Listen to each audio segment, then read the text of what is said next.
네, 여러분 안녕하세요. 염한섭입니다. 국민대회에서 저에 대한 소송 예정임을 밝혔습니다. 들어볼게요. 안녕하십니까. 동성애 퀴어 축제 반대 국민대회 홍호수 사무총장입니다. 잘못된 부분을 바로잡지 않고 사과를 하지 않을 시에는 국민대회 준비위원회도 법적인 절차를 밟도록 하겠습니다.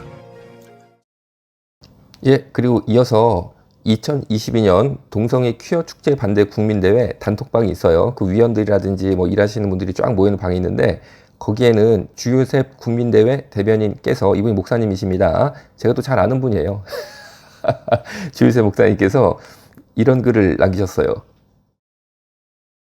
염한섭 원장은 합리적 사고 자체가 아예 불가능한 정신 심리 상태, 그리고 염 원장님은 동성애 진영과 싸우다 괴물처럼 변모했다. 뭐 이런 취지의 글인데, 이 글은 사실은 야 그래도 염한섭 원장하고 소송하는 건 너무 그 잘못된 거 아니냐, 만나서 대화를 풀어야 되는 거 아니냐 라는 분의 의견에 대해서 주요셉 대변인 목사님께서 염한섭 원장에 대한 소송이 필요한 이유를 이렇게 이제 적으신 거죠. 합리적 사고 자체가 아예 불가능한 정신 심리 상태.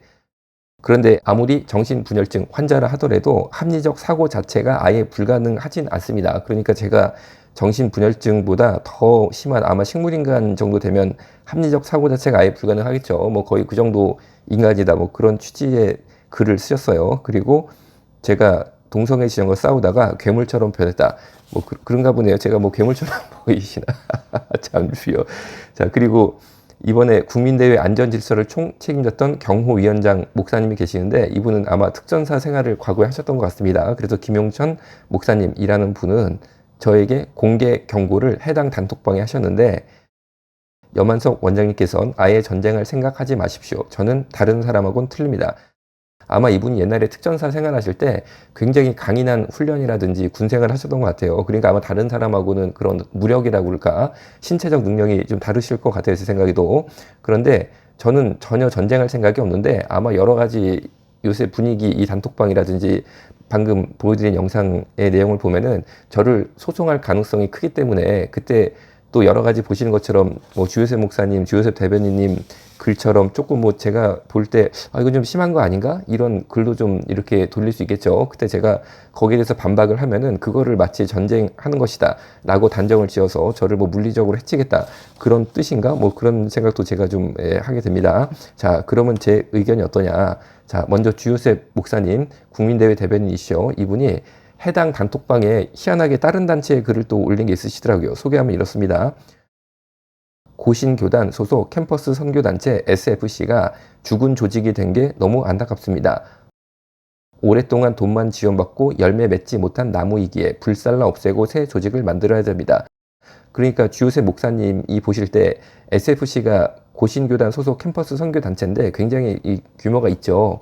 여기가 오랫동안 돈만 지원받고 열매 맺지 못한 나무로 보신 거예요. 그래서 불살라 없애고 새 조직을 만들어야 된다, 이런 의견을 이제 쫙 올리신 거죠. 여러 사람이 보도록. 자, 제가 이제 제 입장을 말씀드리겠습니다. 일단 제가 깊게 사과를 드립니다. 그리고 해당 영상도 뭐 다 내리겠습니다. 왜냐면, 자, 한번 생각을 해볼게요. 자, 주요셉 대변인께서 이런 좀 모욕적이죠. 그리고 법으로 가도 이건 제 생각에 문제가 될 소지가 크다고 봅니다. 합리적 사고 자체가 아예 불가능한 정신 심리 상태, 괴물처럼 변했다. 이런 건 사실 모욕적이라고도 볼 수 있겠죠. 또 염한섭이라는 실명이 해당 글에 적시가 됐고, 정말 너무나 많은 사람이 보는 단톡방에 공개 게시를 하셨고, 그리고 주요셉 목사님이 그냥 예를 들어서 봉사자가 아니시고 아주 큰 역할을 하고 계시잖아요, 대변인으로서 해당 단체에서.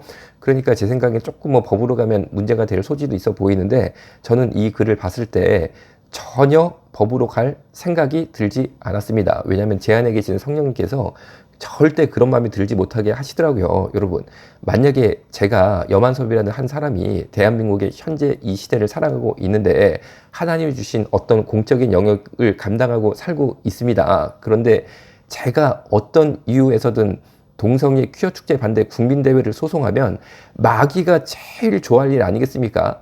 아니, 조금 사람이 살다 보면 억울한 일도 있는 거고 힘든 일도 있는 거고 조금 이렇게 공격도 있는 거지, 그걸 가지고 제가 막 분노에 차가지고 소송하겠다 뭐 막 이렇게 나오면요, 아니 제가 소송하는 순간 사실 마귀가 제일 기뻐합니다. 그러니까 주요셉 목사님 사랑합니다. 축복합니다.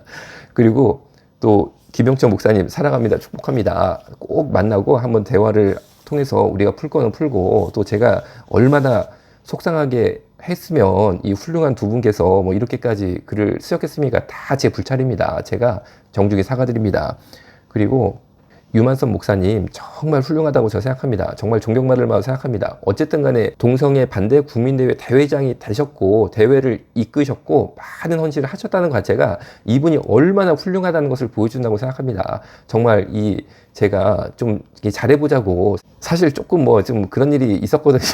죄송합니다, 목사님. 그래서 제가 잘해보자고 한 얘기인데, 아니 결과적으로 정말 이제는 대회도 잘 마쳤고, 그리고 목사님께서 존경받으셔야죠. 그리고 더 이상 제가 지난 일에 대해서 언급하는 것 자체가 이제 무슨 의미가 있겠습니까? 다 끝났는데 이제는 정말로 한 마음으로 추스려서 우리가 하나가 되어서 또 한 번 힘차게 내년을 향해 달려가야 되지 않겠습니까? 그리고 지난 영상에 약간 이슈가 좀 있었죠. 제보가 있었죠. 그런데 이것도 설명을 약간 드리면, 제가 막 순간적으로 무슨 말을 듣고 제보를 듣고 막 발끈해가지고 그랬던 게 아니고, 당시 제보자께서 사실은 제가 너무 잘하는 가정이에요. 제가 급하게 막 PPT를 만들어야 되면, 사실 놀라운 얘기지만 제가 PPT를 만들 줄을 모릅니다. 그런데 급하게 강의가 있으면 정말 이 댁에서 저를 도와주셔서 정말 막 카페 같은 데서 만나가지고 팍팍 만들어주고, 정말 뭐라 그럴까요? 제가 너무나 잘하는 가정인데 정말 좋은 마음으로 이렇게 이 자매께서 봉사를 가졌다가 조금 뭘 보고 좀 뭐가 있었던 거죠. 뭐 그랬는데, 그 당시에 사실은 가족들한테 다 자매님이 얘기를 하셨어요. 그러니까 가족들도 굉장히 충격이 컸었고 굉장히 마음의 상처를 받았겠죠. 그런데 그때 이제 가족들끼리 상의를 하셔가지고 염화서 원장을 만나서 상의를 해보자, 이렇게 결론이 나셨어요. 그래가지고 만났습니다. 그래서 그 당시에 만나고 얘기를 쫙 들은 다음에 어떻게 그 가정과 제가 기도관의 결론을 냈냐면, 이거는 무조건 덮자. 그냥 기도만 하자. 왜냐면은 혹시 국민대회에 흠집이 나면은 안 된다. 그러니까 무조건 기도하고 덮자. 라고 덮기로 그때 결정이 됐고, 그리고 기도만 했고, 그리고 해당 자매님은 사무실 봉사를 그만뒀어요. 그런데 시간이 쭉 지나고 계속 기도로 덮고 있는 과정에서 뭔가 이제 유만선 목사님 뭐 좀 그런 건 여러분 이전에 좀 제가 말했던 거 있잖아요. 사실 유만선 목사님이 그것 때문에 이분이 평가절하될 정도의 그런 분이 아닙니다. 훌륭한 점이 워낙 많으시기 때문에 이제 평가절하될 분은 아닌데, 다만 조금 이제 그 당시에 또 이분이 직접 사건을 일으킨 것도 아니잖아요, 유만선 목사님께서요. 다만 이제 총회장이시니까 조금 이렇게 어떤 그 사과의 말씀이랄까, 그거를 조금 아마 기대했던 것 같아요, 피해자들도. 근데 그게 조금 안 되기 때문에 문제가 된 거지, 유만선 목사님이 얼마나 훌륭하신 분입니까? 우리의 대회장 아니시겠어요?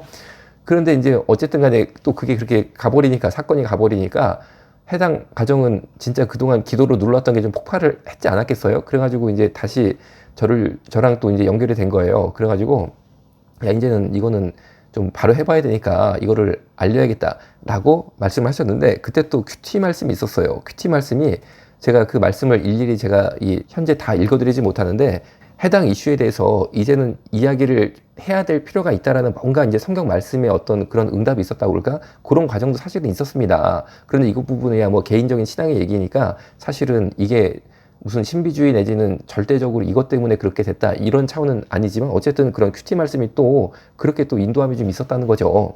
그런데 이제 와서는 국민대회가 이렇게 잘 맞춰졌는데 더 이상 이 이슈를 붙잡고 있는 게 조금도 도움이 안 된다고 생각하고, 해당 목사님께 제가 정중히 사과를 드립니다. 사과드립니다. 그리고 다시 한번 우리가 조금 털 거는 이미 털었다고 저는 생각을 합니다. 털 거는 털었고, 한번 이슈가 됐으면 턴 거 아니겠어요? 정말 이것 때문에 당신이 너무 뭐라 할까, 이제 확 그냥 우리가 뭐 어떻게 해야 된다 이런 입장이 아니고, 한번 털어보자는 의미니까, 다 털 거 터졌으니까 이제 정말 한번 새롭게 마음을 합해서 일어나기를 바라고, 또 제가 과하게 한 거 있다면 정말 죄송합니다. 정말 죄송합니다. 그리고 한번 뵙고 뭐 오해가 있으면 풀고, 또 제가 좀 과하게 말한 거 있으면은 재차 다시 한번 제가 방송을 통해서 해당 목사님의 명예가 실추된 부분이 있다면 제가 다시 그 부분을 또 이제 정확하게 사과를 좀 드려야겠죠. 어쨌든 간에 여러분, 저는 중심이 이제 지금 두 가지가 이 주 안점입니다. 첫 번째로는 국민대회에 참여하고 애썼던 모든 분들의 명예가 소중하고 그분들의 명예를 꼭 실추되지 않도록 해야 된다라는 책임감이 있습니다.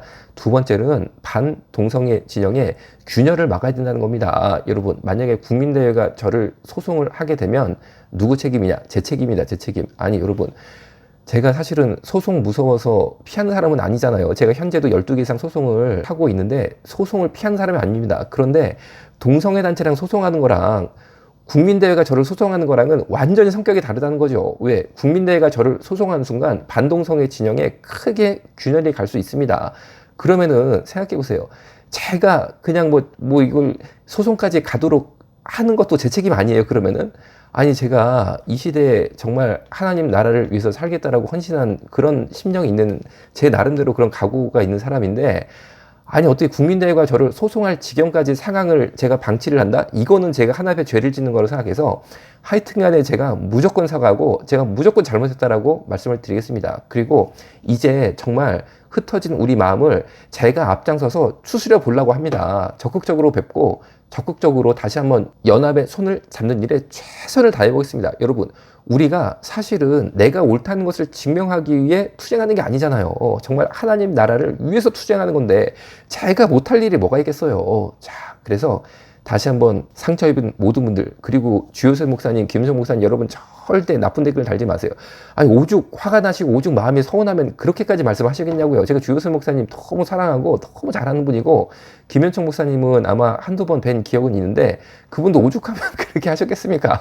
하여튼 사랑하고 축복합니다. 자, 여러분 진짜 우리 다시 한번 힘합해서 힘있게 정말 이 반동성애 운동 가운데 영적 승리를 얻는 그날까지 연합하여 전진하기를 기도하고 기도합니다.